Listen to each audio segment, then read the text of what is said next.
I know we rarely talk about good stigma. Kuna good kind of Kuna good stigma. Gani hiyo? Yenye ninakuona kidogo nakwambia Ruel shika hii ndizi kula. Unasikia nje? That's my mom. Aya kidogo nakwambia kunywa hii maziwa. As in That's my mom. it's like we are Kunywa beetroot. Kunywa beetroot. By the way, kula fruits. Like it's like you're even actually being overfed. Yeah.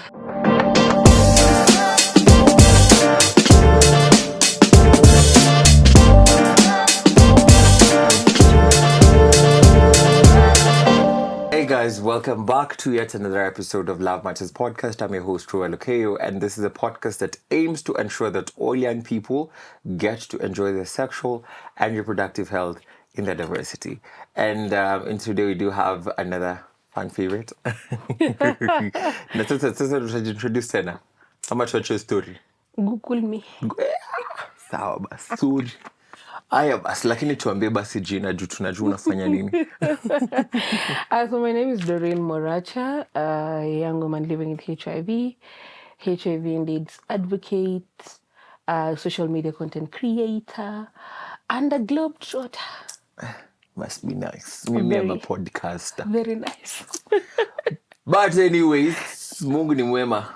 But so thank you so much for joining us today, Doreen. Mm-hmm. And today we have a really interesting conversation, one which I'm pretty sure you've encountered in your advocacy work, mm-hmm. and that is disclosure mm-hmm. for people living with HIV. Huko nje watu tunataka kupendwa, we want to fall in love, to have babies. Ama hata ni kusambaza kueneza usherati.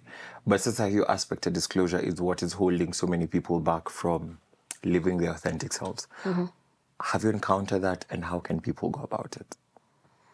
So disclosure, especially in the HIV space, mm-hmm. is a very contentious topic. Hey, sawa. It is ni swala nyeti. Uh-huh. And it is contentious because there's a lot of stigma related to HIV. Yeah. Now, sometimes you find that young people, especially young people, because most of them are in the dating bracket, don't have... I think it's the agency, because I would say the power, but they technically have the power. So it's the agency to disclose because of the stigma. Mm-hmm. And most of the times we've said it's self-stigma. No, it's the society. How will people like me? Societal stigma. Mm-hmm. How will people take me? How will people accept me? And all that kind of thing. Mm-hmm. But we do forget our role in disclosure as people living with HIV. Mm-hmm. That wewe when you're going to HIV. Mm-hmm. Where does your stigma start and end, and where the society one start and end. Yeah. So we keep pushing the responsibility of stigma to the society. Yeah. We forget ourselves. Mm-hmm. So unapata mtu anakuambia mimi nimepata mtu but sitaki kumwambia. You don't know what this person knows about HIV. You don't know if they're HIV positive. Yeah. You know nothing about them and HIV. Yeah. But you already have said, I cannot tell them. Uh-huh. I will lose them. Yeah. So you find that most people don't know how to open up about their HIV statuses to their loved ones. Mm-hmm. And I know when we say disclosure, 9 times out of 10 we look at it from the sexual relationships part. But inachangia. But it starts with yourself, your family, your friends. And there's a sexual partner number 4. So unfortunately, most of the time tuna jump power, tunakuja kwa sexual partner. Zigs muhimu. It's never that serious. But when you look at it, and now with the problem with disclosure, especially in the sexual relationship part, is unapata people start relationships. They don't test on the foundation of sex. So ni one night stand. Hakuna condom ilitumika mahali. Asubuhi unaamka unamwambia, "Baby, will you date a positive person?" Anakuambia, "You see big deal." Baby tukula vya ingavi. Exactly.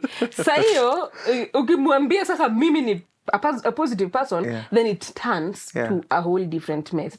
So disclosure is important. And I always insist on the importance of disclosure because living with HIV is a lifelong health condition. You need a support system. I know a lot of people, most people I know living with HIV don't have a support system. It's them and the healthcare worker. They don't go to hospital for support groups. They don't go to therapy. They don't go to counseling. So ni akuje pale inbox akudm. Sasa. Hi, please hide my ID. So nimepatana na huyu jamaa.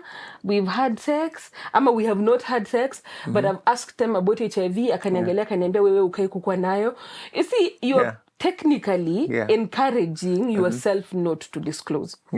And sometimes, the other day, for example, I was at my clinic and then I overheard this lady. This time alikuwa amekasirika sijui nini walimfanya. They think so. Hakunipea attention kama hizo times zingine. Anywho, until next time. So, as I was waiting for my turn, this girl is calling someone. And then she's like, sasa, imagine mtu alinighost tu. So nikasema I almost stand and then I was like udaku itake wacha tu nisikize from a distance. Hey, imagine mtu alinighost. Imagine after me introduce kwa madhe, this time around I thought everything is going to be okay, which means she has disclosed before. She has been left before. But now she thought sasa huyu ndio mwenyewe. And then she's even done introductions to even the family and the man has gone silent. So alisema alianza kuni text nini for a week. Nikimuuliza nini anasema amekuwa busy. By the way mtu kuambia ko busy. Block that number. Vile tu amesema tu jina busy. Wewe finya block button. Move on.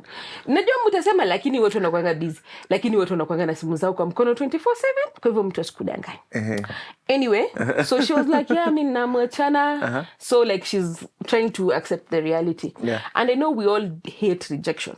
Every human being living the HIV or maybe not. The only rejection squeezing we regret to inform you. Email.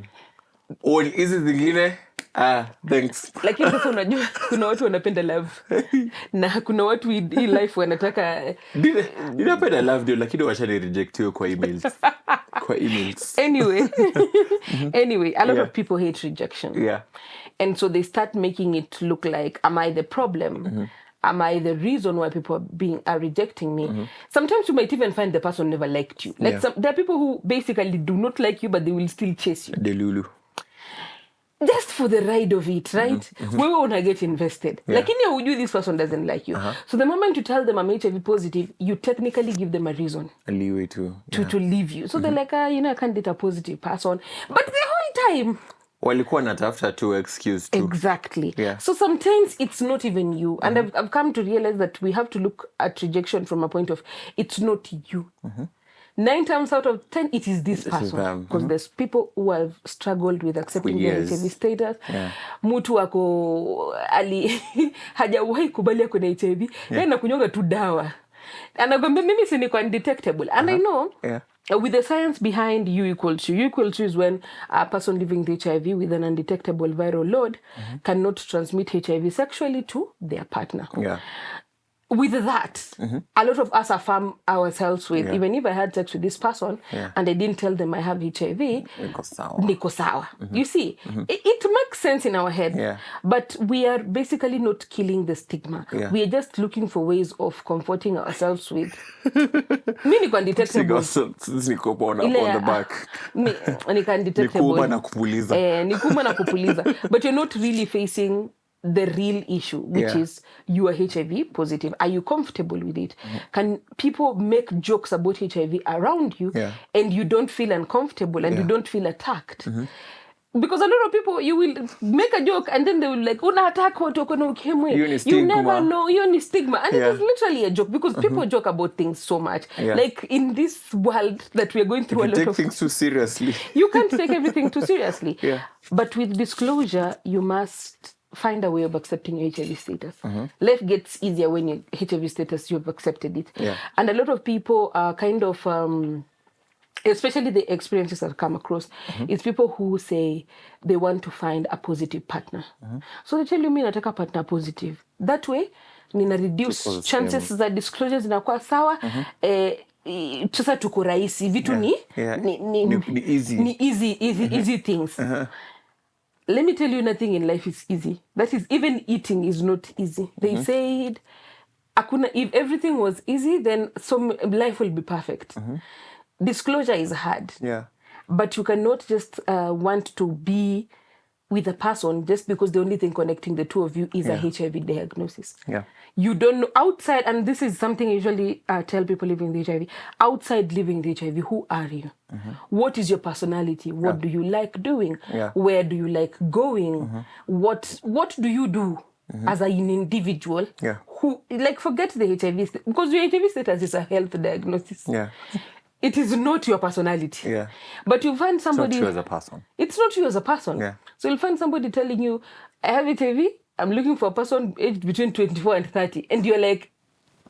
Hauna hobbies? Women ni nani? Are you kind? Are you loving? Are you a happy person? Are you problematic? Are you toxic? But mimi nataka tu mtu ako na HIV. And then you're like...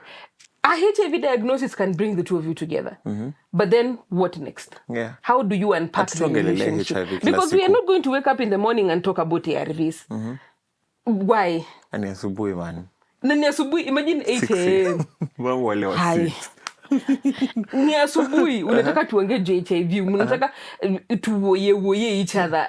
Come on. But you know, I really do like what you always say, like go outside, meet people. Go outside, meet people. Like, Enda. This is not the movies, guys. This is not the movies. Go outside, meet people. They can come and find you in your house. I want a delivery, guys. What you are Jumi and a Glovo. So, no, like, but when you look at it, it's time we outgrow our diagnosis. Like, we know it's there, we're taking medication, that's sorted. But then, I think sometimes even, especially for people who acquired HIV later in life, they kind of forget who they were before the diagnosis. Remember, you did not change. You're the same person. Ni dawa tu umepatiwa na unameza, but you are still the same person. So that same person, don't lose that person. Don't forget who that person was. That way, the journey towards telling people that you're living with HIV becomes easier. And then a lot of people are like, oh, I don't have the courage to come out publicly. You don't really need to come out publicly. Like that's a choice. But are you comfortable with it? Because there are people who come out publicly and deep inside their hearts, they are so bothered about being HIV positive. They're telling you, oh, sasa hata watu wananitukana, hasa nifanye nini. If you're not unapologetic about it, stigma exists. Utaamukanga tu asubuhi pale social media. Kwanza social media, utaamka asubuhi pote mtu amekutukana for no apparent reason. Na kuna kitu umefanya. It's the first comment umeona. Exactly. And then now you will be like, I knew it. People in society are bad. But no, it's just how we've been socialized. We've been socialized to know that HIV is a bad thing. It's for promiscuous people. And people are going to come and question you, how did you get HIV? So please, most times I've been told to protect innocent men, and I'm like, make it make sense. Similar to like when someone says, especially when it comes to stigma, if you're born with it, it's okay. But if you got it through sex, ulienda kuitafuta. That's why I always say that question of how did you get HIV is borderline stigma. Because I want to know, how did you get HIV? Why is that important? Then I know how I will treat you after. After your answer, I will know how I will treat you. Which does not really make sense, because at the end of the day, whether somebody got HIV from birth, through sex, for people who inject drugs, at the end of the day, they have the same virus. Okay, probably not the same virus, but they are all living with HIV. Same boat. And they are all taking ARVs. So it does not make a difference. Awamezi piriton mwenye alizaliwa nayo. Exactly. Na mwenye alipata through sex. Since the two flavored. Kuna na mint. Kuna strawberry flavor. So, and then I know we talked disclosure from the point of relationships, but I want us to go back to disclosure from friends and family, because I have met people who tell me, I told my friend, they stigmatized me, they said something wrong. Again, as I said, there are people who will chase you to have a sexual relationship with you who don't like you. There are people who you think are your friends who are really not like your friend. Maybe you are their friend and they're not yours. Exactly. It's the reality of life, sadly. So it also depends with your friend, because we're also raised in very different societal backgrounds. So maybe they're coming from a background full of stigma. And that is how they think. Such a kind of people are not the people you're going to go to as a support system. Like you unless know you love toxicity in your life. Not even unless you just love red flags. Because the thing is, these people will talk. Like mtu atakwambia, mimi watu kuna ukimwi. Hawezi akanikaribia. No umeka hapo. Alafu una proceed kumwambia bedhe niko na HIV. Like Hiyo si ni msiba wa kujitakia. Like technically it is. Umejituma tu hapo because you know how they feel about people living with HIV. Yeah. So just leave it alone. And there's some you will tell. Bado manyoks wako. And they'll be like, oh my God. This I don't know if it happens to men, but with women it happens a lot. Yeah. Oh, sorry, Aki babe, but you know I got you. Akiona mtu anakukatia. Nenda namwambia guy huyo msichana anakuwa na HIV by the way. It happens. Alafu wanasema in the name of I'm protecting my Exactly. friend. I'm protecting you. I'm protecting you. And whole time nila nakuangalia kwa like huyu mtu akuna HIV. Like they're stigmatizing you. They're not really expressing the stigma. But anybody who tries either to be your friend, to get into a relationship with you, sometimes they can even tell your relatives without your consent. Na sabotage to click. Exactly. So it happens. So whoever you choose as your support system has to be somebody for real, you know. Yeah. That this one will be with me, ride or die. Family. Yeah. Family is a tricky component because you even have parents living with HIV and they don't tell their kids. Yeah. And the kids see the ARVs. Wanaziona, there's a child I met. She was, I think, like 12 or 13. So we were talking I was talking a forum to them. And then she followed me after the session and she was like, you know, my parents and my young brother are taking ARVs. Like, I know them because I'm seeing them. I know these are ARVs. But nobody tells me. Yeah. Like, it's like a blanket discussion. So nobody says it. Yeah. But she knows what these drugs are for. Yeah. So she asked me, how do I handle this? And you see, I think that is the youngest person who has asked me that question. Most of them who've asked me, like, older kids. So I was like, that's a household. It is a household. And they're just taking the treatment, just shutting her out, and then they're taking treatment. So, and then sometimes it kind of puts you in a position where you don't know whether to support them or you just look at them. And so most of the times I say, if you have let's start with the caregiver point of view. Not really caregiver, but you as a person who knows watu wanakunywa dawa. Yeah. Just sometimes give your support there. You don't need to be vocal about it. Yeah. You don't need to ask them to open up or to tell you. Because part of the reason why most of these people are hiding is they feel like they owe you an explanation as to how they got HIV. So because they don't want to go... Never thought about it in that way. That is basically the whole reason. Yeah. The reason why they can't tell you I'm on ARVs is they are avoiding the rabbit hole of how did you get HIV. Yeah. So because they don't want to explain to their kids like that, now wataki watoto wao waone, you know, we've been conditioned that HIV is promiscuous sexual disease. Yeah. So sasa imagine mzazi unataka watoto wako wakujaje. Ulienda ukapeana. So you see, that is part of the problem we have actually. Yeah. It's the shame that we've attached to HIV. Yeah. So most of the times, as the person who knows, I have family members, I have friends, they're on ARVs, and they are taking medication. You just be a support system. Yeah. You be an ally. Yeah. For the ones who've told you, don't be overbearing. Again, another reason why most people don't say it is because now you face the good kind of stigma. I know we rarely talk about good stigma. Kuna good kind of stigma? Kuna good stigma. Gani hiyo? Yenye ninakuona kidogo nakwambia Ruel, shika hii ndizi kula. That's my mom. Aya, kidogo nakwambia kunywa hii maziwa. As in, that's my mom. It's like we are kunywa beetroot. Kunywa beetroot. By the way, kula fruits. It's like you're even actually being overfed. Especially on the feeding part.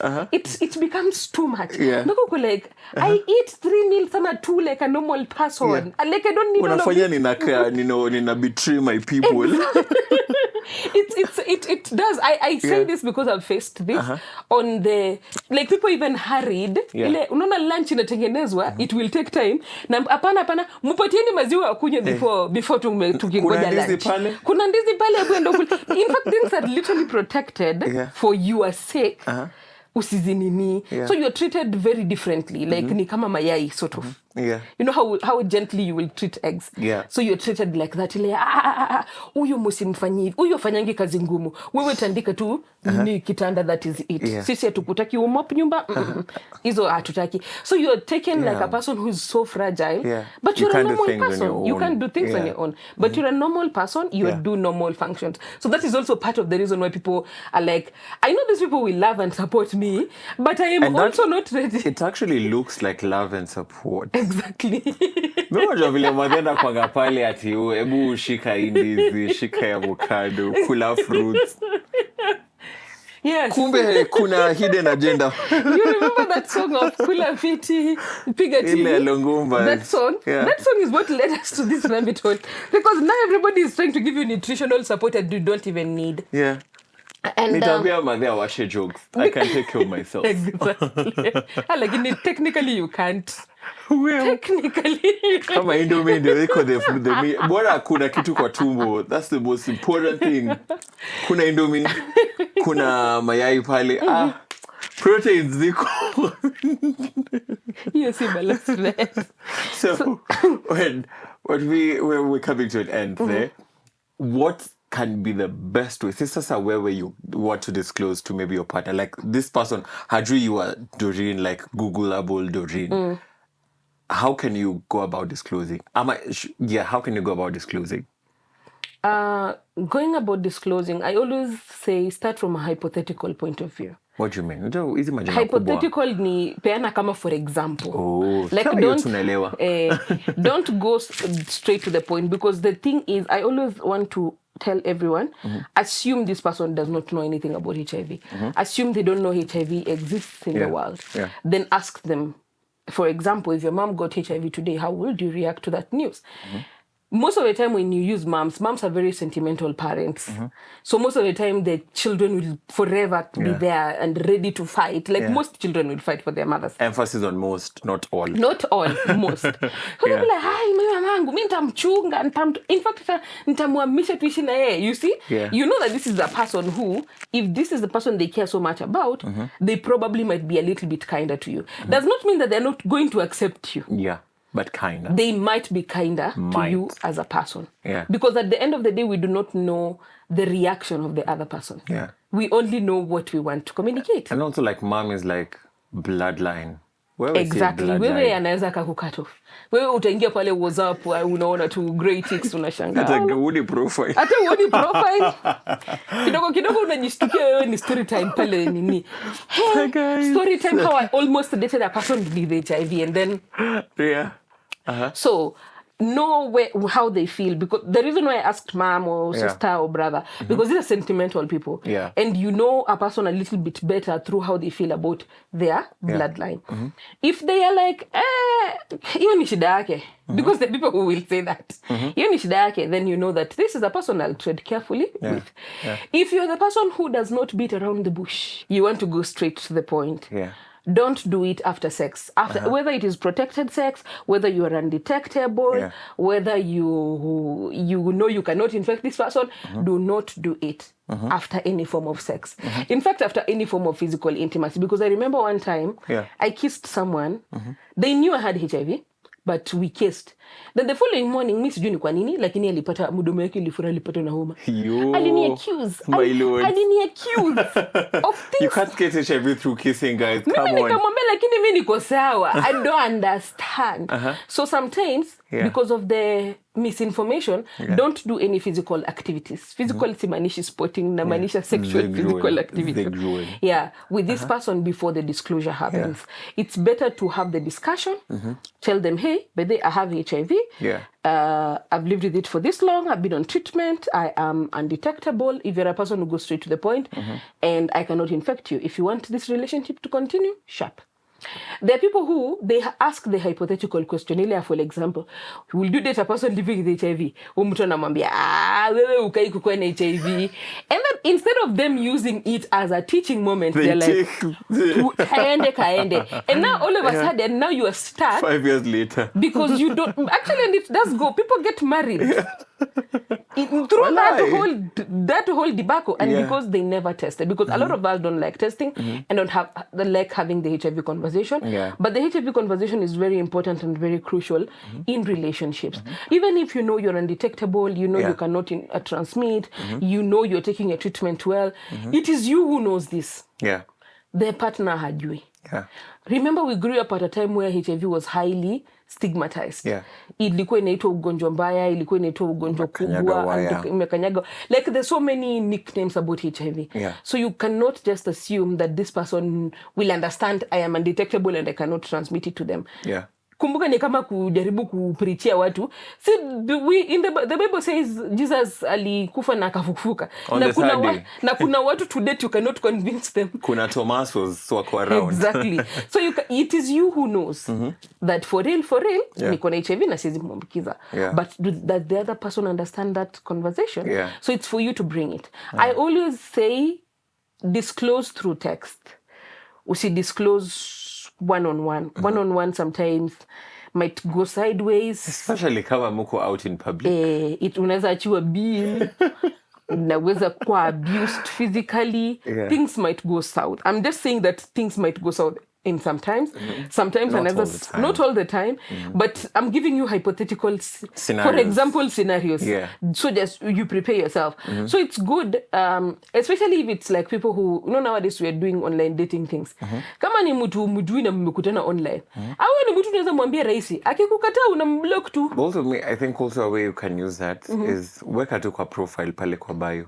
I know now you said about having other hobbies and all that. Like some dating apps like Grindr, they have this thing where they put your health history in there. Like, have you tested for COVID, monkeypox, HIV? So it's like they have different ways. They have condoms, they have PrEP, they have treatment as prevention. So see, treatment as prevention, if you have it as an option there, then that also, I just remember with HIV, even some are just having treatment as prevention. So it's not a stigmatizing term to use. And then apatiam to heads up, like, when you kusoma treatment as prevention, kablo tume yo hai.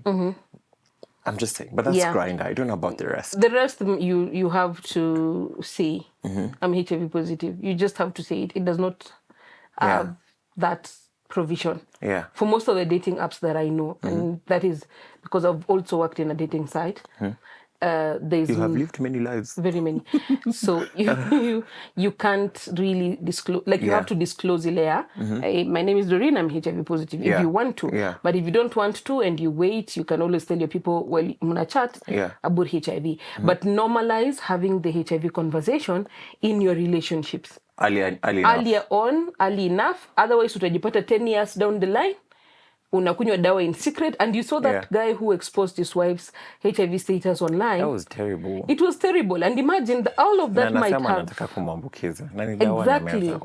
So, we can never know. We can never know. But then to avoid such kind of instances, because people at the end of the day might be very terrible and might do very strange things, sometimes just say it in advance, remove it out of the way. Okay. And lastly, in one sentence, what's the best opportune moment to disclose? In one sentence. Before you have any form of physical activity. Right. So, to anyone wondering whether or not to disclose your HIV status, you do have your brief breakdown. Kidogo nisheme kidogo. You do have a brief breakdown on how to go about disclosing, when to disclose, and some of the tips and tricks that you can use when it goes about disclosing your HIV status. And with that, tumemaliza episode yetu ya leo. My name is Joel Okeo, and this is the Love Matters podcast. Be sure to check out our social media pages, and see you again next week, same time, same place. Goodbye, kwaheri, adios, obrigada, ciao. Churus. Bye. Love Matters. Open, honest, sex friendly.